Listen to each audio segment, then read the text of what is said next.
Bom dia, boa tarde, boa noite. Estamos em mais um Acervo Fantástico, continuando nossa temporada de Realidade ou Ilusão. Conversamos sobre um filme bem interessante, né? Tá fazendo 15 anos agora, 2010, chamado A Ilha do Medo, Shutter Island, do Martin Scorsese, baseado no livro do Dennis Lehane. Um elenco, né, incrível, né? Leonardo DiCaprio, Mark Ruffalo, Ben Kingsley, Max von Sydow, John Carroll Lynch, Elias Koteas, uma galera, né? Michelle Williams, filmaço que eu vi no cinema. Inclusive eu li o livro antes do filme, em preparação, né? De tão empolgado que eu estava, eu curti muito também. Antes de falar do filme, como sempre, né? Deixa eu apresentar meus dois co-hosts. Aqui comigo estão o grande Diego Nunes. E aí, pessoal, beleza? Fui muito feliz de estar aqui de novo. E o Igor de Campos. Olá a todos e todas que estão nos escutando. Sempre um prazer estar aqui conversando com vocês, cavaleiros, a respeito desses filmes enigmáticos, confusos e dissociativos. Isso aí, eu sou o Felipe Sobreiro.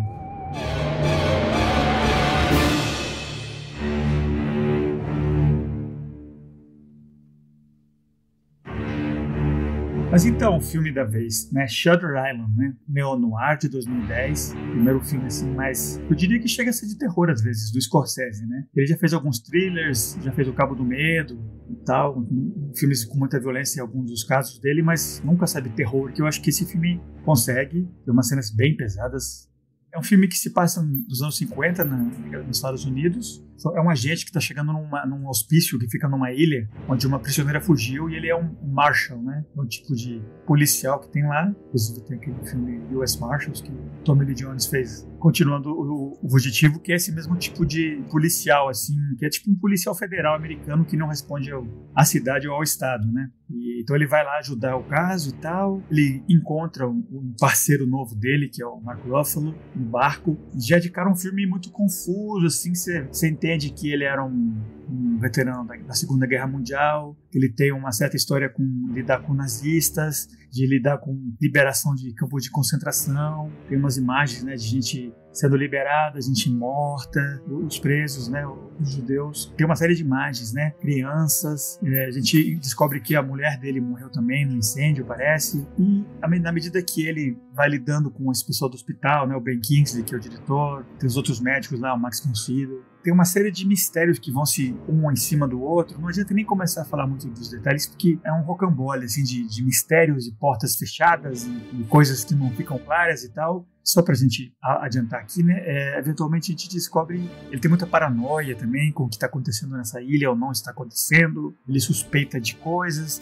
E a gente, no final do filme, né? Numa virada final, a gente descobre que toda essa missão policial, detetivesca dele, era algo que ele criou da cabeça dele. A gente acompanhou, na verdade, um dos pacientes desse hospício, que era realmente um ex-agente Marshall, que estava tentando, através de um tipo de terapia meio de role-playing, o diretor estava instigando para ele não ter que passar por uma lobotomia. Ele queria fazer essa tentativa de fazer tipo um role-playing no qual todo mundo jogava, né, acompanhava a fantasia dele de ser um policial, para ver se isso lhe dava a ele a chegar num momento de lucidez, assim, sabe, um breakthrough. E um final triste, assim, trágico, a gente descobre que na verdade a mulher dele não morreu no incêndio, ela era também vítima de problemas mentais, ela matou os filhos, aí ele matou ela, aí isso meio que acabou com ele, né? Foi o que levou ele a chegar nesse estado. E aí no final parece que ele teve esse breakthrough, né? Ele conseguiu conhecer a situação dele e tal, mas numa viradinha final do filme a gente descobre que, né, ele ainda acredita nessa fantasia dele, né? Ele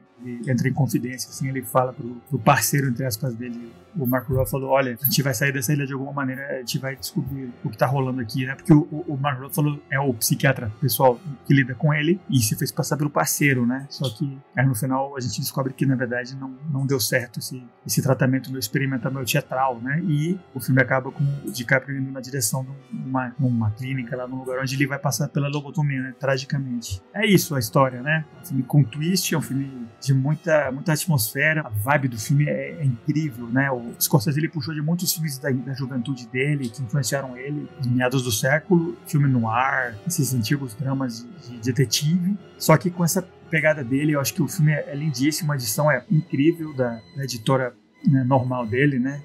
O nome dela me fugiu agora.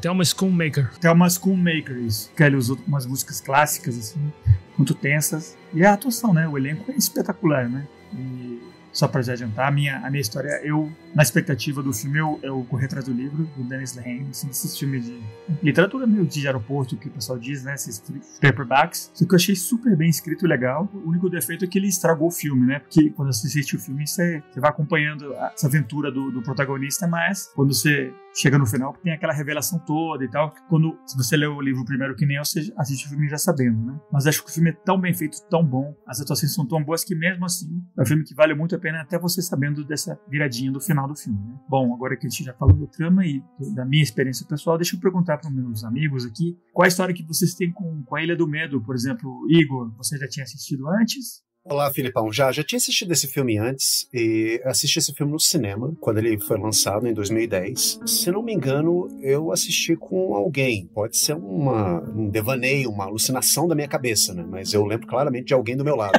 Né? Era o Chuck. Exatamente, o Chuck estava comigo. Mas é uma brincadeira. O Chuck é o personagem do Mark Ruffalo no filme.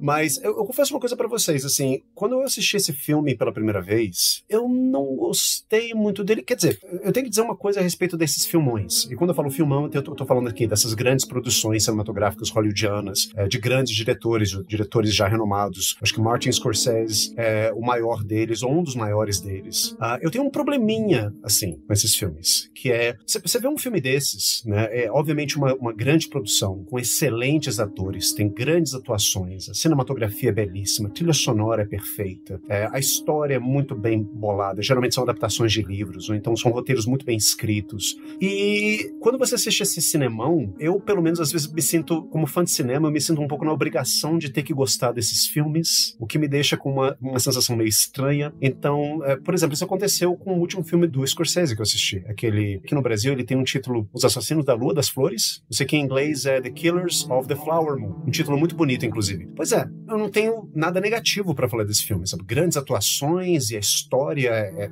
fantástica, o roteiro muito bem escrito, a edição, a trilha sonora, tudo muito bom, mas depois de 4h30, eu não sei se eu quero reassistir esse filme mais uma vez na minha vida, né? E o que me faz pensar, será que eu gostei mesmo desse filme ou eu me senti meio que compelido a ter que gostar? É uma sensação parecida que eu tive quando assisti o Ilha do Medo pela primeira vez. Achei tudo muito espetacular, assim, visualmente é lindo esse filme, né? E obviamente os atores estão fantásticos, eu acho que é uma das melhores atuações do Leonardo DiCaprio, né, inclusive. Mas eu acho que, bom, em minha defesa, eu acho que quando eu assisti esse filme no cinema eu tava meio cansado, tava com um pouco de sono.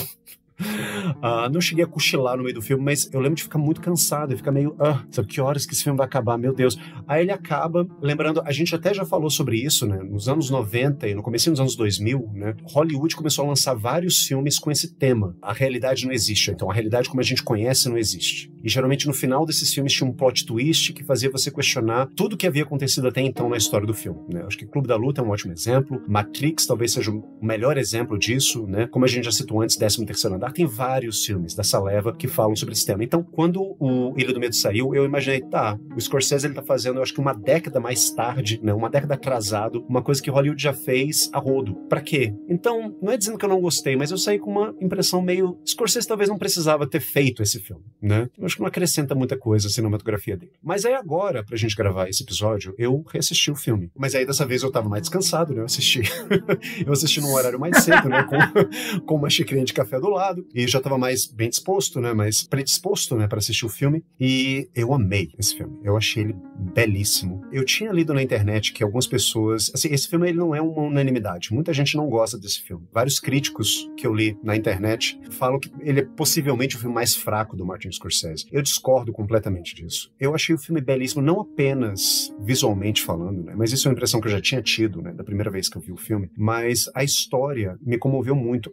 Eu chorei quando tem a derradeira revelação, plot twist, no final do filme, especificamente quando Ben Kingsley ele começa a mostrar pro personagem do Leonardo DiCaprio, né, o Andrew, até então era Teddy, mas aí a gente descobre que é o Andrew. Ele mostra assim, as fotos dos filhos dele, dos 3 filhos dele mortos, né, tirados do lago. Aí ele tem aquele grande flashback em que ele reencontra a esposa dele e ele descobre que a esposa dele, na verdade, assassinou os 3 filhos e aí ele mata. Nossa, eu chorei nessa cena. Então, assim, os críticos desse filme disseram que é um filme que ele não te emociona, ele te deixa assim alienado emocionalmente. Mentira. mentira. Eu fiquei muito emocionado com o final desse filme. Eu acho que você empatiza com os personagens, com praticamente todos os personagens ao longo do filme, aprende a empatizar, mesmo com os vilões, né? Os supostos vilões do filme, né? Isso também é uma outra coisa interessante, né? Porque o filme te engana em vários momentos, né? Te leva a acreditar várias coisas, né? Assim como o personagem. Eu achei um filme muito profundo, assim, um filme de ideias, realmente, assim, sabe? Tipo, pertencendo àquela categoria mais elevada, assim, sabe? De highbrow movies, sabe? Filmes de ideias, sabe? Onde a gente poderia colocar, sem dúvida nenhuma, os filmes de Tarkovsky, Fellini, Bergman. Eu acho que esse filme, ele tá nessa categoria, porque eu achei ele muito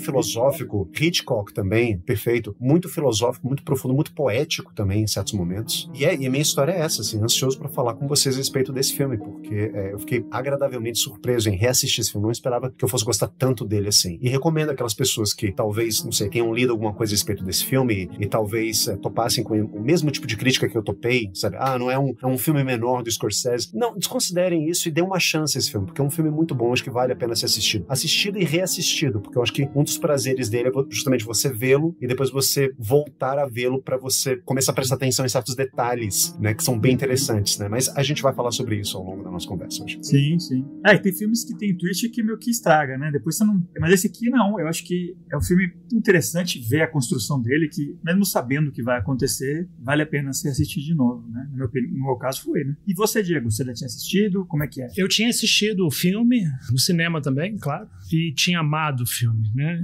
Eu tenho uma jornada um pouco diferente da do Igor com esse filme, porque quando eu vi pela primeira vez, eu amei de paixão, fiquei louco com o filme, por causa disso tudo que ele falou, né? Especialmente a parte técnica do filme, a edição, direção de arte e especialmente as atuações, assim. O Leonardo DiCaprio realmente dá muito show de bola, ele realmente também me fez chorar naquela cena que o Igor descreveu.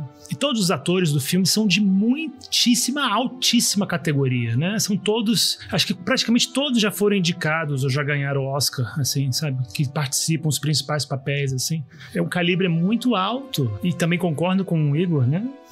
Tem cenas muito poéticas, muito bonitas visualmente, né? Aquela cena meio que do filme, do primeiro terço do filme, é uma das primeiras fantasias que ele tem, que o personagem principal tem com a mulher, com a Michelle Williams, né? E ela vira de costas e as costas delas vira cinzas, né? E depois as cinzas começam... Ele tá abraçando ela. Tá abraçando, né? E as cinzas começam a cair do céu, e depois tem a música muito bonita, né? E aí ele abraça ela e ela vira cinzas, né? É uma belíssimo, né? É altíssimo nível.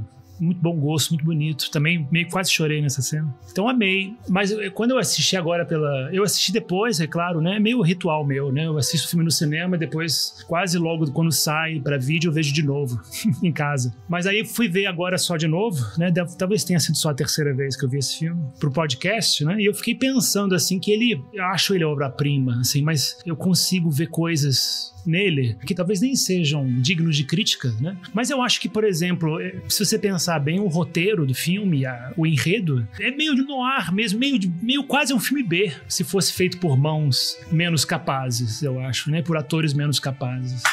Eu acho que esse filme é uma grande prova de que uma história assim meio rocambolesca, quando muito bem feita por grandes artistas, ela se valoriza muito aquilo ali. Ela fica muito mais bonita do que ela talvez supostamente seria. A pena que eu não li o livro. O Felipe falou que é um livro muito bom, muito bem escrito. Mas se você pensar bem, tem certas coisas que eu acho que não seria muito possível. Assim, não vejo um cara assim psicótico, paranoico, né? Que criou uma fantasia e vive uma fantasia voltando, né? Ficando sóbrio, ficando lúcido. Depois todo aquele teatro. Mas quando eu assisto o filme, é claro que eu acredito, eu suspendo, mas eu acho que é uma suspensão de crença, eu acho, não sei, eu suspendo um pouco na hora, não sei se eu tô meio chato, mas eu acho que o twist do filme muda tanto o tom do filme, a gente assiste o filme quase todo achando que é um filme noir de investigação e não é nada daquilo, nada.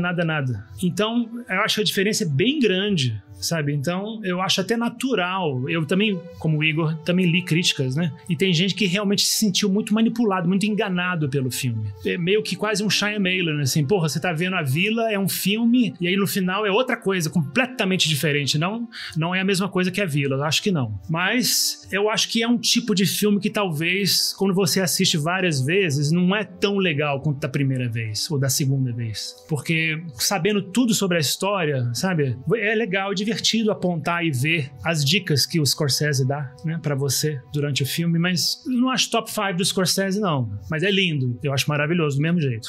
Tá certo. O bom do Scorsese é que ele tem a cinematografia dele é tão incrível, assim, que até um filme que você pode dizer, esse não é o top 5 dele, mesmo assim é um filmão, né? Pra um outro diretor seria o melhor filme da carreira dele, né? Mas pro Martin Scorsese talvez é um filme mais médio, assim, nesse patamar onde ele existe, né? Desses grandes mestres. Mas já falando do filme mesmo, então, realmente ele tem esse elemento todo de quebra-cabeça, esse mistério, essa fantasia que o Ted cria, né? Pra tentar tampar, né, esse trauma, né? Essa ferramenta que ele usa. É bem desse clichê desses detetives, né? Dashiell Hammett e tal, essa coisa, né, de mistério e coisa que não se resolve, não sei o quê. Então, acho que, pra mim, isso não é um defeito, né? Esse rocambole todo de paranoias e de, sabe, caminhos falsos e decisões estranhas e não sei o quê, e ele acredita que tem uma figura que é o grande criminoso da vida dele, né, que é aquele personagem do Elias Koteas, né, que é o personagem do filme, né, do filme B literal, né, um cara com um olho de cada cor, uma cicatriz no meio do rosto, né, grande vilão mestre, assim, caricatura, tá, total. Só que, né, claro, tudo parte desse imaginário dele, né. Esse mundo de detetive dele tem um elemento artificial criado, né, que é tão interessante. Mas então, falando assim bem a grosso modo, né, a gente queria comparar esse filme um pouco, posicionar ele dentro dessa temporada nossa, né, porque a gente, nesse mundo de realidade e ilusão, a gente lidou, né, com o Jacob, né, no Alucinações do Passado, né, que alguém tendo um delírio de morte, lidando com os traumas, mas meio que tentando costurar uma narrativa em cima disso, né. Aí já no Truman é meio que é o oposto desse filme de hoje, né, é uma pessoa que é vendida uma narrativa que ele ignora totalmente, né. E eu acho que, em contrapartida, né, a Ilha do Medo, o Ted é um personagem interessante que é o retrato da negação absoluta, né? Viver na fantasia. Ele é um Truman onde todo mundo ao redor dele é real e ele é o ator, né? Ele é o único que vive nessa falsidade que, na trama do filme, eles alimentam para ver se ajuda, né? Mas no fundo não, né? É tentar abraçar a obfuscação, a narrativa, a literatura, né? Como se fosse como uma saída, né? Vivendo uma fantasia para lidar com os problemas, né? A grande aventura dele é ele que inventou, não é essa fantasia remota, né? Do Truman, uma coisa que ele não consegue atingir, que é ir para Fiji, né? Já o Ted não, ele está embutido nesse mundo hard-boiled, assim, detetivesco dele. Então, para mim, o grande tema é lidar com o trauma, né? Autoenganação, sei lá, você tentar sobreviver de alguma maneira, né? Às crises, aos traumas da sua vida, né? O que vocês acham desse como um tema do filme grande? Sei lá, não sei. Diego, por exemplo, além do básico da trama, né? Dentro da temporada, né? O que você acha dessa contraposição desse filme com o Truman, por exemplo, que a gente falou no episódio passado? Para contrastar um pouco com o que eu disse antes, né? O aspecto do filme que eu mais gostei, que mais me emocionou, que eu achei realmente lindo e poético e de altíssimo nível, foi essa ideia de que o Teddy Daniels, né? De que na verdade o nome dele real é Andrew Ladies, né? O personagem do Leonardo DiCaprio. Isso que o Andrew Ladies fez, esse mundo que ele criou para ele viver, né? Na verdade, como o próprio personagem do Max von Sydow fala, né? É um grande mecanismo de defesa, né? É a criação de uma realidade ilusória como mecanismo de defesa. E por que ele tem que se defender? Porque ele se culpa por tudo que aconteceu. É claro que ele vem de uma história pregressa na Segunda Guerra Mundial, onde ele cometeu atos que ele não considera atos de guerra, ele considera um assassinato, uma atrocidade mesmo, quando ele e outros soldados libertaram, né, o campo de concentração em Dachau, né, e os nazistas que estavam lá, eles estavam rendidos, né, e eles decidiram assassinar esses soldados. soldado, né? Em vez de mandar eles presos, né? Porque nas regras de guerra, quando o soldado, o seu adversário se rende, você não pode matar ele, tá rendido. Mas eles assassinam todos eles. Isso é uma história pregressa, já é um primeiro trauma. Mas eu acho que o filme se concentra no trauma segundo, né? Que é o principal, que é o fato de ele não ter realmente sido presente como marido e não ter ajudado realmente, não ter intercedido quando ele percebeu que a mulher dele estava enlouquecendo. Ele estava simplesmente ainda meio que lutando na guerra, só que como policial, sabe?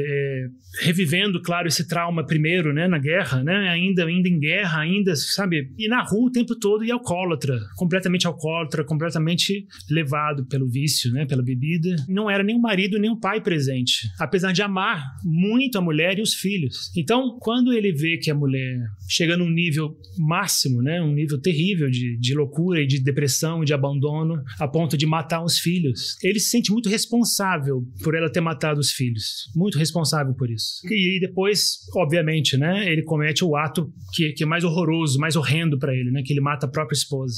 Então, esse trauma, esse segundo trauma é uma coisa que a mente dele, o espírito dele não consegue lidar com isso diretamente.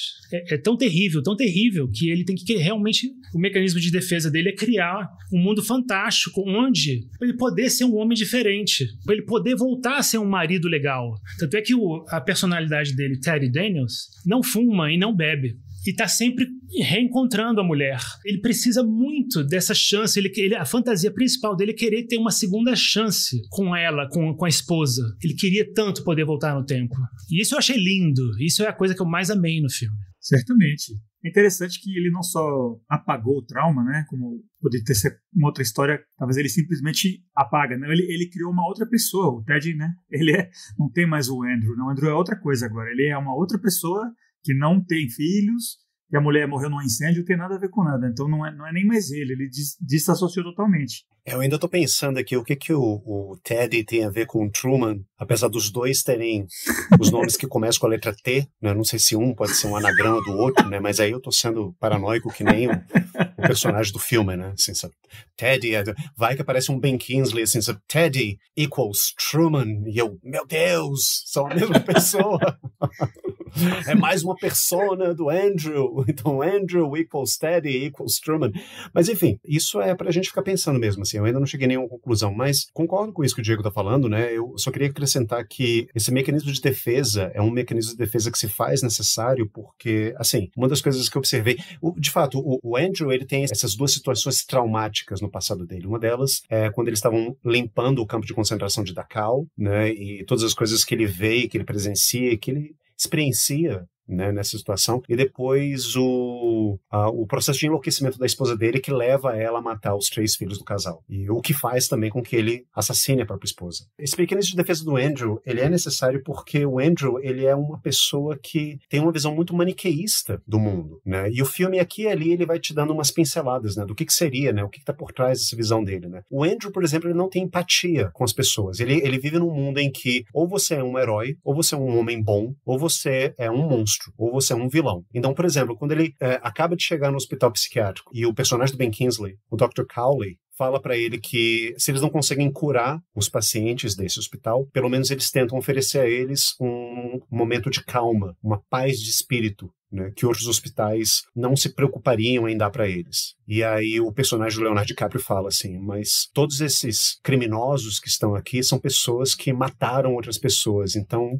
só uma coisa então, doutor, que se dane a paz deles. Ou seja, logo no primeiro momento o Teddy, ele é muito linha dura no sentido moral. Ou você tá certo ou você tá errado. E ele não vê um meio termo. Você não acha que isso é em relação a ele mesmo, como ele não se perdoar? Exato. E aí a gente começa a entrar nessa questão, sabe? Só para dar um outro exemplo, assim, sabe? Quando ele estava limpando, que eles usam essa impressão, né? Quando os campos de concentração estavam sendo limpos, né? Quando eles estavam evacuando os prisioneiros do campo de concentração, né? Eles estavam prendendo os oficiais responsáveis por aquelas atrocidades. Tem um momento em que o comandante do campo de concentração, ele tenta se matar, mas só que ele não consegue. Assim, a gente não entende se ele tenta se matar ou se ele é ferido em combate, né? Só que ele não morre. E aí o Ted tá olhando para baixo, tá olhando para ele, né? Ele tá tentando alcançar a arma dele muito provavelmente com o intuito de dar um tiro na própria cabeça e acabar com a dor dele, e o Ted vai lá e ele afasta a arma do cara, né, com o próprio pé, e depois ele fala, né, em um determinado momento do filme, né, e ele demorou 1 hora pra morrer, e eu fiquei vendo ele morrer durante essa 1 hora. Ou seja, realmente, assim, sabe, o Ted, ele não tem pena das pessoas, ele tem uma visão muito, como eu já falei antes, maniqueísta do mundo, né, então ou você é um herói ou você é um vilão. Então, quando ele comete esse assassinato, mesmo que compelido por uma emoção muito grande, né? Ele não se contém, ele tá no auge da tristeza dele, digamos, né? Ele acabou de presenciar os filhos dele sendo afogados no lago, e ele mata a esposa dele. Na cabeça dele, sabe, dentro desse paradigma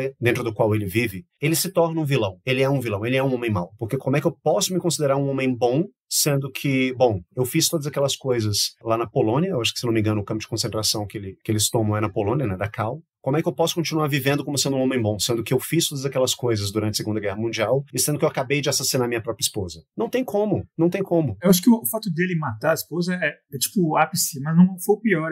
Ele permitir que ela chegasse naquele ponto, né, que ele comenta depois, que ele tinha ouvido ela comentar com ele, que ela sentia que tinha tipo um inseto na cabeça andando e cortando as coisas do cérebro, né? Que eu acho que ele permitir que ela matasse os filhos, pra mim, não sei, talvez não pra ele, né? Foi um ato meio que de piedade, né? Pra matar ela, pede, por favor, alivie minha dor, né? Quando ele mata ela, né? Mas acho que isso foi só tipo o ponto final desse pecado dele de ter deixado essa situação toda, né? Que, na minha opinião, né? Não sei se tá certo, não é simplesmente ele matou a mulher e aí que estalou a cabeça dele. Eu acho que é toda aquela cena que é tão pesada, horrível, né? Quando ele vai atrás de cada um dos filhos afogados, eu acho que aí a mente dele já era, né? Coitado, né? Já foi o ápice dessa não ter prestado atenção para a família dele, né? Que destruiu ele, né? Não, eu só ia corrigir rapidinho, que fica perto de Munique, na Alemanha mesmo, Dachau. Eu não sei se é um tema interessante para falar, mas eu acho que a gente leva às vezes, né? Acho que é uma ideia, é um conflito que está muito presente na ficção e na realidade, assim, e que as pessoas, se pensarem bem, é realmente uma monstruosidade, é realmente um ato terrível, eu acho. Essa questão que a gente está falando sobre o fato dele ter ignorado, dele ter não sido presente na família, né? Dele ter formado uma família e o abandono da família. Mesmo estando lá casado, ele praticamente abandonou os filhos e a esposa para realmente se defenderem por si sós, né? E a esposa dele não estava conseguindo sozinha. E ele não conseguiu estar lá para eles. É uma responsabilidade muito grande, né? E você fugir um pouco dessa responsabilidade, sabe? Porque eu acho isso interessante, né? Ele meio que, no fundo, tinha um lado dele, uma faceta dele que achava que essa fuga, que essa dificuldade que ele tinha de ser um bom marido, um bom pai, estava meio que justificada porque ele teve esse trauma de guerra, né? Porque ele estava meio com estresse pós-traumático por causa da guerra e por tudo que aconteceu no campo de concentração. Por isso que ele bebe, ele usa isso para justificar realmente, né? O fato dele ser alcoólatra e o fato dele ser ausente. Mas no fundo, outra faceta dele sabe que isso é bullshit, que isso não justifica, que na verdade não é essa a razão, que não é por isso que ele abandona a família. Eu acho que eu queria defender um pouquinho o Ted aqui, sabe? Porque é só por conta de uma escolha aqui de vocabulário, né? Assim, mas, assim, é também porque, coincidentemente, eu estava tendo uma conversa com uma amiga minha recentemente sobre questões parecidas. Fica meio que implícito no filme que o Ted, ele tá longe de ser um pai presente e um marido exemplar, né? Assim, muito pelo contrário, né? Assim, o filme, ele dá indícios que, assim, ele não mostra explicitamente isso em nenhuma cena, mostra isso em uma cena de sonho, né? Mas aí você, né, fica, pô, esses sonhos aí do Andrew, a gente leva eles a sério, são coisas que realmente aconteceram ou não? Não sabemos, né? Mas aqui e ali o filme ele dá indicações de que o Andrew realmente ele tinha problemas de alcoolismo, ele se ausentava por muito tempo fora da casa dele, ele não estava muito presente e ele se sente culpado, né? Porque a esposa dele, eu acho que eles até dão um diagnóstico, não sei se eles dão um diagnóstico no filme ou eu assisti algum vídeo no YouTube em que, sabe, um psiquiatra, ele dá um diagnóstico para a esposa do Ted e fala que ela é bipolar, assim, que ela tem muitas características de uma pessoa, né, que sofre com síndrome de bipolaridade, né? Mas enfim, ele se sente culpado, né, porque ele não acompanhou esse processo. É como se ele tivesse deixado que ela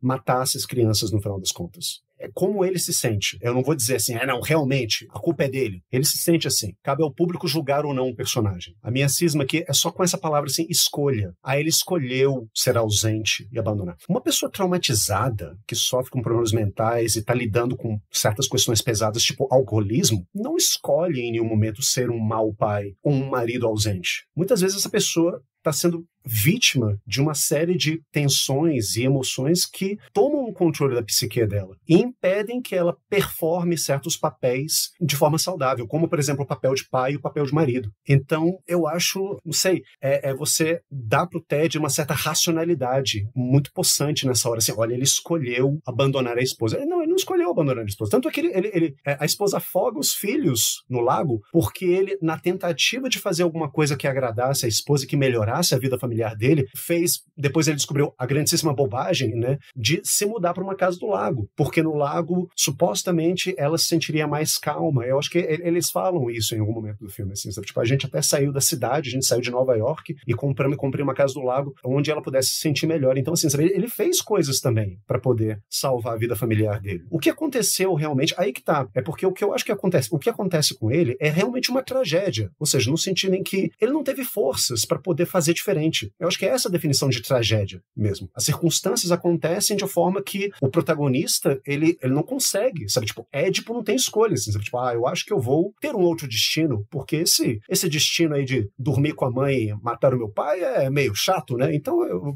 simplesmente vou ter um outro destino. Não, é trágico, sabe? Ele não teve escolha disso. E eu acho que nisso, e esse exercício que eu tô fazendo aqui agora com vocês, né? É uma coisa que eu vi no filme mesmo, porque o filme, ele nos leva justamente a fazer isso. A de simpatizar com essas pessoas, com esses criminosos, com esses monstros, com essas pessoas terríveis, porque a gente não conhece o sofrimento deles, a gente não sabe a profundidade do sofrimento delas.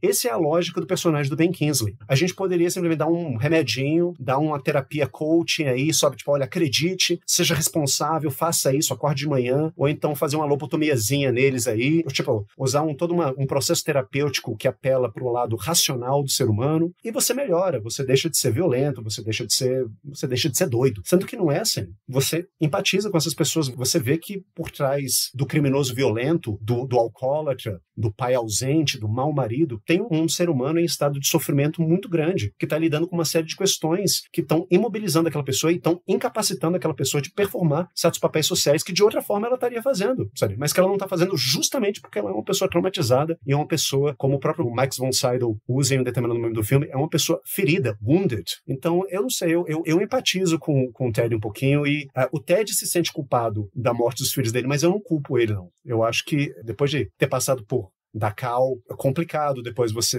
matei um bando de nazistas, viu um monte de gente morrendo, mas tudo bem, eu sou o marido do ano, o pai exemplar, isso não interferiu em absolutamente nada na minha psique, continuo levando minha vida normalmente, como se não tivesse visto nenhum judeu entrar no campo de concentração. São 2 pontos, então. O primeiro ponto é esse último que o Igor fez, sobre o tratamento dessas pessoas. Eu concordo, eu acho que você tem que sempre empatizar com um criminoso, óbvio. Ele é um ser humano, né? Ele tem direitos humanos, eu acredito tudo nisso. Eu concordo com o Ben Kingsley, concordo totalmente com aquela direção que ele tomou no hospital. Eu acho que... E eu sou profundo crente no valor da terapia, no valor da conversa, no valor da ajuda terapêutica, né? Da psicanálise e tudo, né? Sem dúvida. Eu acho que o criminoso insano, ele precisa de ajuda psiquiátrica e psicanalítica, psicológica, com certeza. Mas eu discordo do Igor. Eu acho que o trauma, ele não incapacita a pessoa. Eu acho que você, ainda mesmo sendo traumatizado, você tem escolha em como você se comporta. Mas aí a gente vai discordar sempre. Mas assim, eu acho que você pode tomar conta do seu trauma. É possível. Tem esse elemento de ser vítima, né, do trauma. Ou... Sem dúvida, depende de cada caso. Não é tão preto nem branco, né? É algo meio no meio, cinzento, assim, difícil. Eu acho que depende muito do trauma. Eu não tô falando que pessoas traumatizadas são, por natureza, pessoas incapacitadas ou incapazes. Existe, claro, ainda mais nos dias de hoje, sabe, em que a gente vive numa cultura uma cultura que dá muita importância à terapia e a processos terapêuticos. O que mais tem na nossa cultura, para bem e para mal, inclusive, né, é terapia. É formas alternativas e tradicionais de terapia. Assim, a gente vive numa espécie de shopping center, né, do bem-estar mental. Tem um aspecto positivo e tem um aspecto negativo disso, né, assim, porque a gente fica meio perdido também. Assim, para qual terapia que eu vou? Sabe? Eu faço psicanálise ou eu faço, né, alinhamento de chakras? Bom, se você é meio desorientado nesse sentido, né, você pode cair em muita roubada por aí. Eu mesmo já caí em roubada, né? Mas assim, enfim. Mas eu não tô falando assim, sabe, que o traumatizado ele tem que se vitimizar e tem que se contentar com o fato de que ele não consegue fazer certas coisas e é isso, ponto final. Tô falando assim, sabe? Porque dependendo do trauma também, você tem que considerar isso. E você não pode esperar também uma certa funcionalidade, porque é isso que se espera das pessoas hoje em dia, né? Na nossa cultura contemporânea, né? A gente espera que as pessoas funcionem bem, que as pessoas performem. Performance é uma palavra, né, do momento. Aquele filósofo, eu sempre esqueço o nome dele, ele é coreano e alemão, enfim, o autor da Sociedade do Cansaço, ele já usa muito essa palavra, né? Assim, conceptualiza muito essa palavra para falar da nossa época. Então, assim, se espera que as pessoas performem, sabe? Para bem ou para mal. Então, olha, não importa o seu passado, foda-se o que quer que tenha acontecido com você, sabe? Você vai ter que performar. E eu acho que, novamente, assim, eu acho que falta empatia nesse tipo de pensamento. Se por um lado você não pode se vitimizar e se tornar uma espécie de aleijado emocional ou aleijado psíquico, usando o seu trauma, ou usando o seu passado como uma muleta para poder justificar toda a burrada que você faz na vida, ou toda coisa que você não consegue, toda a barreira que você mesmo se coloca na vida, ou que você encontra na sua existência, se por um lado você não deve fazer isso, por um outro também você não pode simplesmente desconsiderar e achar que é uma questão de escolha, que saúde mental ainda por cima é escolha, sabe? Eu escolhi ser uma pessoa sã, eu escolhi fazer as coisas dessa forma saudável, né, segundo a sociedade. Então, maravilha. Novamente, eu acho que não é uma coisa muito racional. E eu acho que o filme ele traz justamente essa questão. Entre outras questões, ele também traz essa questão, sabe, da empatia que você sente com pessoas que passaram por grandes problemas, ou então que de repente às vezes não passaram, mas que têm algum tipo de distúrbio, síndrome ou problema mental tão grande que faz com que elas ajam de uma forma antissocial, digamos assim. Eu acho que também a gente não pode desconsiderar isso em prol do Deus da performidade, da funcionalidade e do eu escolhi ser saudável. A gente também não pode fazer isso. Eu concordo com o Diego, assim, sabe? Tipo, a gente não pode, para quem passou por uma experiência muito negativa, se você tem meios para poder lutar contra isso, não use isso como uma muleta para poder justificar qualquer problema que você pode estar enfrentando. Então, puxando sobre isso, né? Puxando esse elemento, né, da escolha, você acha que no final, quando ele é apresentado os fatos e ele repete, né, o que aconteceu realmente e ele retoma, né, a fantasia, você acha que não tem escolha aí? Ou tem?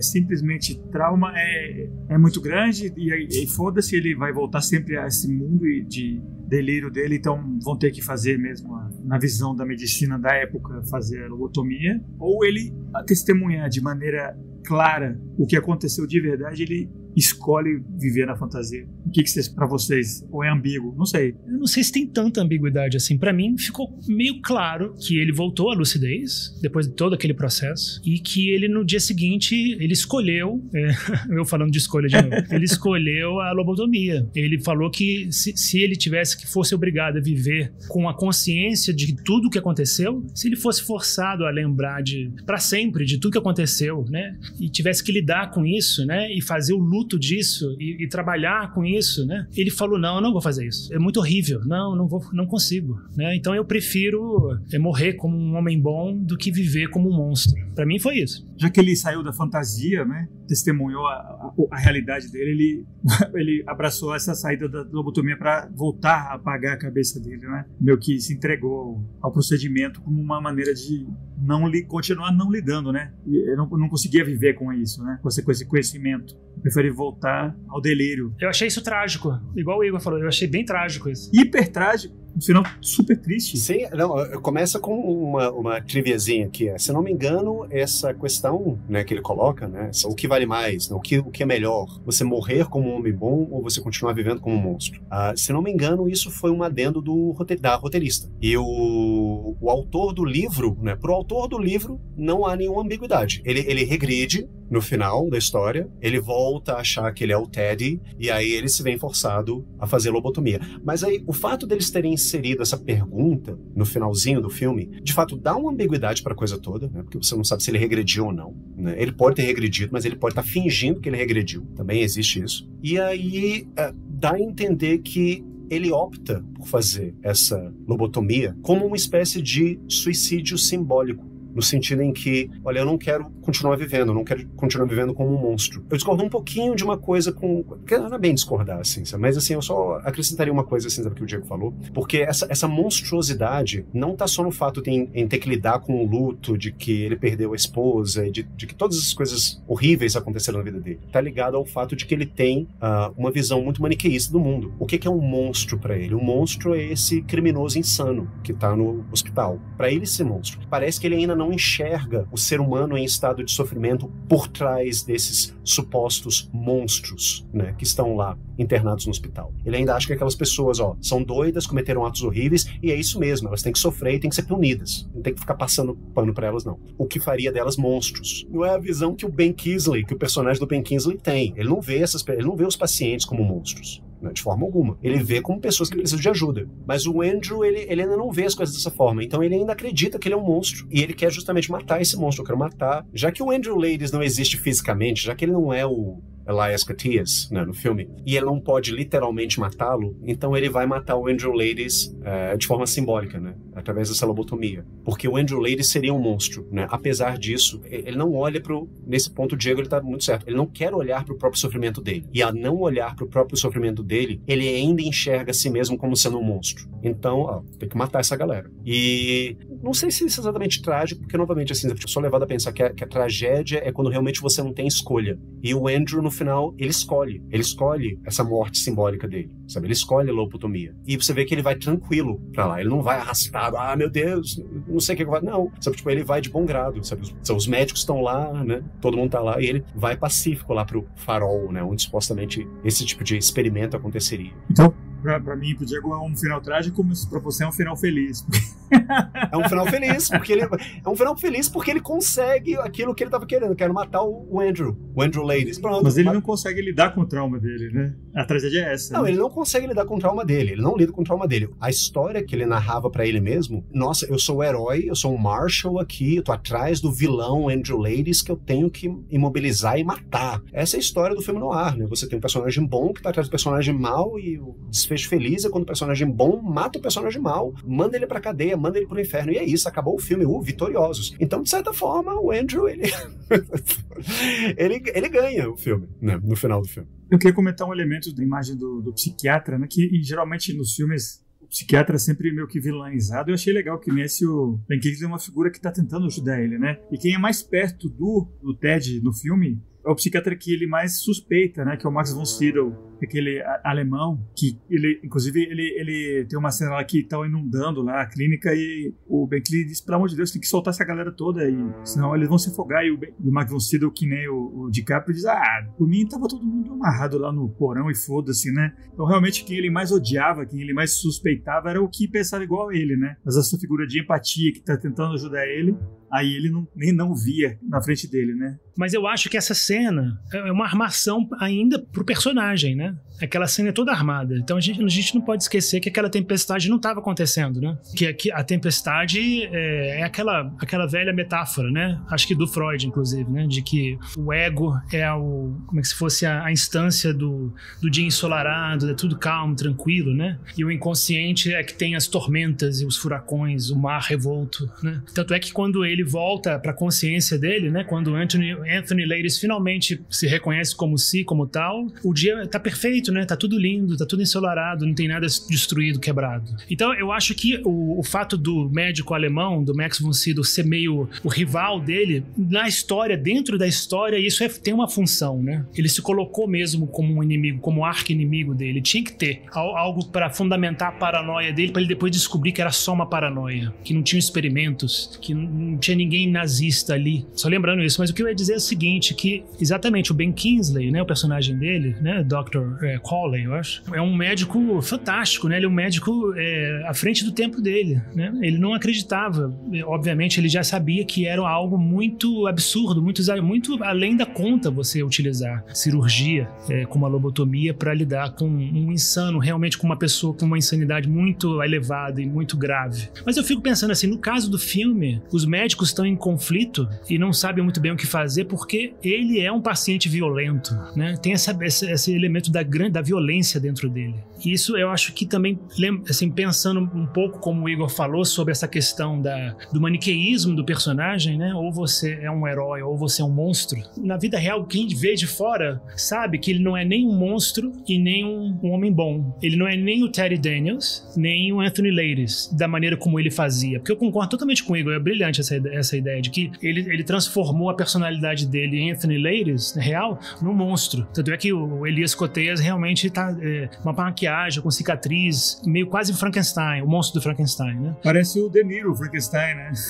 Exatamente, né? Exatamente, me lembrou o De Niro. E ele não. E o Teddy Daniels é um cara bom, é um cara que só quer realmente fazer o bem, né? E achar o culpado, e não fuma, e não bebe, tudo corretinho, certinho, né? E os médicos estavam vendo que ele sabem que não é só isso, que a personalidade humana, o espírito humano não é só monstruoso ou só bondoso, que ele mesmo sendo o paciente mais violento daquele lugar, daquele sanatório, né? Eles falam isso no filme, ele merecia uma última chance. E aí eu fico pensando assim, como é que eles devem fazer isso nos últimos, assim, ultimamente, né? Hoje em dia, quando você tem um paciente violento mesmo, que machuca e que pode matar guardas e enfermeiros, assim, que cuidam dele, né? Isso é uma pergunta muito boa para os nossos ouvintes, inclusive, né? Se você tem background nessa área, por favor, entre em contato e nos conte, né? Que é um assunto super interessante, né?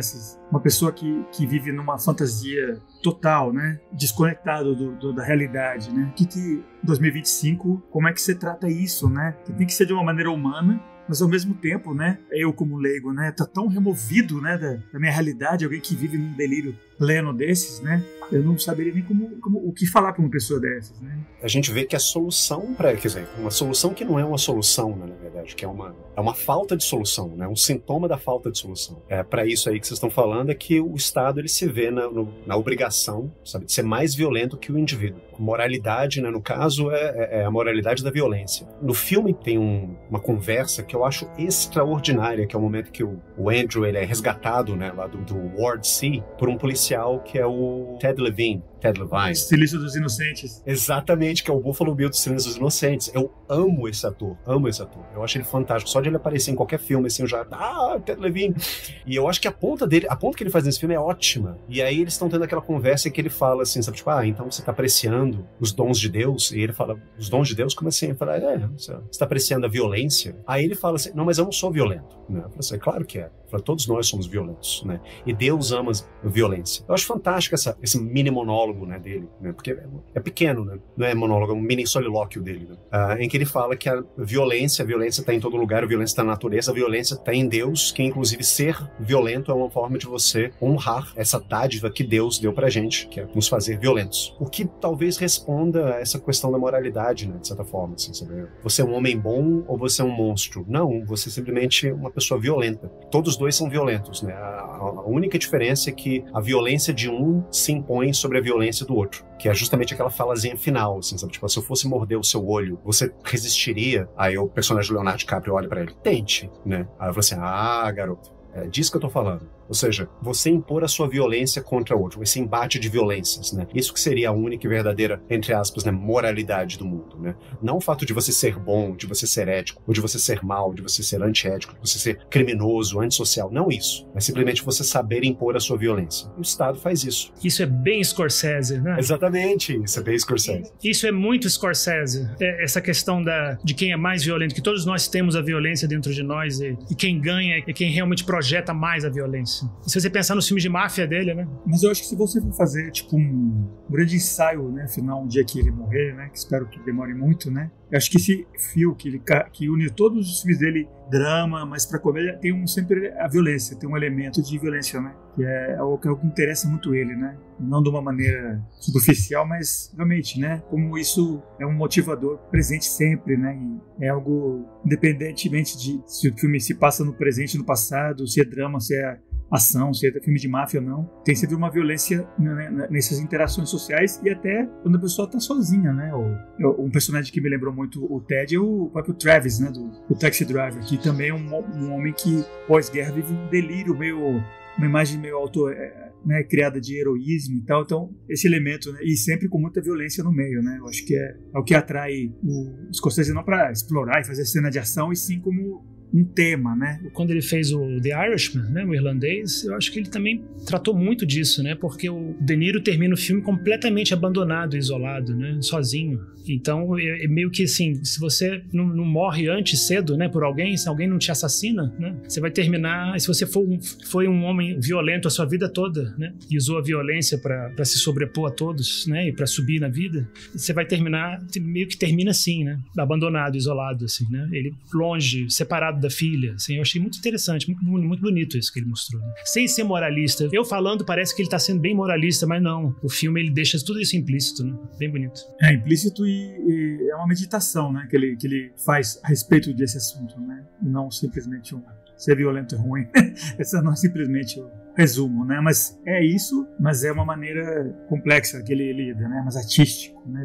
Ele acha absurdo quando falam que ele glorifica a violência, né? Que ele usa a violência para fazer os filmes dele de uma forma sensacionalista. É absurdo. Ele ao contrário, né? Sempre de um ponto de vista crítico, né? E também de um ponto de vista humano, porque eu acho que se tem algum personagem que espelhe mais o Martin Scorsese nesse filme, né, na Ilha do Medo, é justamente o Dr. Cawley, né, o personagem do Ben Kingsley. É você olhar para essas pessoas, né, como o Teddy, como o Travis do Taxi Driver. Eu achei excelente esse exemplo, sim. Essas pessoas que usam da violência, né, para justificar uma narrativa que elas mesmas criaram, em que elas são, sabe, os heróis da história, e enxergar nessas pessoas, né, justamente alguém que nos bastidores está passando por agruras terríveis, tá em um estado de sofrimento muito grande, né? No final das contas, você saber enxergar o ser humano por trás do vilão, por trás do monstro. Eu acho que os filmes do Scorsese, eles fazem isso muito bem. Taxi Driver, O Touro Indomável, todos os filmes de máfia dele, sabe? Mesmo esse filme que eu não gostei muito, né, que eu falei no começo do podcast, O Assassino da Lua das Flores. A gente estava até comentando, né, isso, o personagem do Robert De Niro, né, que é demoníaco, né, que é satânico, né, nesse filme, mas ainda assim é um personagem carismático, assim, sabe? Tipo, ele é um líder comunitário, ele faz bem para as pessoas, né? Então, assim, não existe um maniqueísmo, né, nos filmes do Scorsese, né? Você como artista, mas ainda no caso dos atores, né, eles sempre dizem isso, que você não pode chegar com um preconceito, né? Se você vai contar uma história, se você é um ator e você vai ser, sei lá, o assassino em série, o criminoso e tal, você tem que partir obrigatoriamente de uma posição de empatia, de pelo menos você entender essa pessoa que você está representando. No caso do Scorsese, né? Essas pessoas, né? Não quer dizer que você apoia, que você promove, que você divulga, mas se você vai contar uma história, você não pode partir desse julgamento, assim, apontando, olha só como isso aqui é ridículo, essa pessoa aqui tá errada. Isso então tá embutido, se a pessoa tá certa ou não, né? Se a pessoa é um serial killer, você vai entender por que ele tá, né? Não é uma pessoa completa que faz bem à sociedade, né? Isso já é óbvio, né?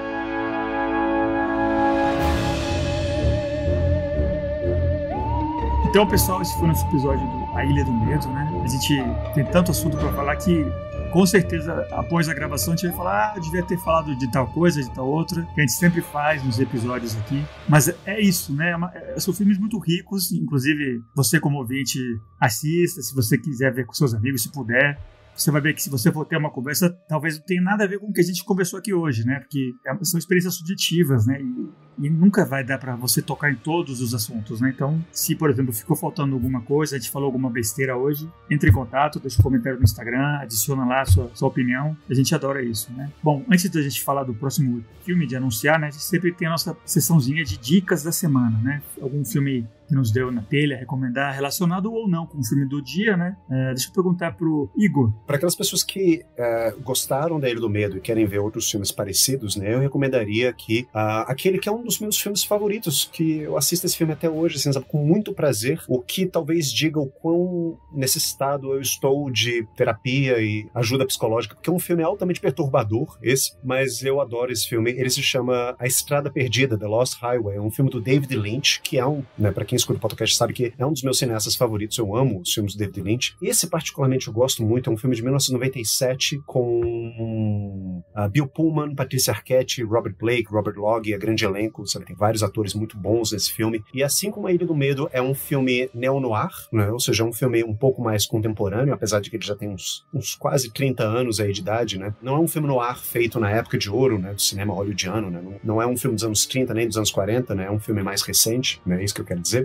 Mas que ele usa essa linguagem do cinema noir, tanto estilisticamente, né, na parte visual dele, quanto tematicamente também. E assim como A Ilha do Medo também, ele conta a história de um protagonista que realiza um ato terrível, criminoso, né, que eu não vou dar spoilers aqui, assista o filme, e ele acaba se dissociando em múltiplas personalidades e vivendo numa espécie de realidade alternativa para depois voltar. Será que ele volta? Será que ele volta? Não sei, fica em aberto isso pro público. Voltar a quem ele era no começo, né? Mas aí, claro, muita coisa já mudou a partir daí. É um filme eletrizante, belíssimo de se ver, com excelentes interpretações, perturbador. Ele tem uma das cenas mais inquietantes que eu já vi na história história do cinema, a cena do Robert Blake segurando um telefone celular, um tijolão, call me.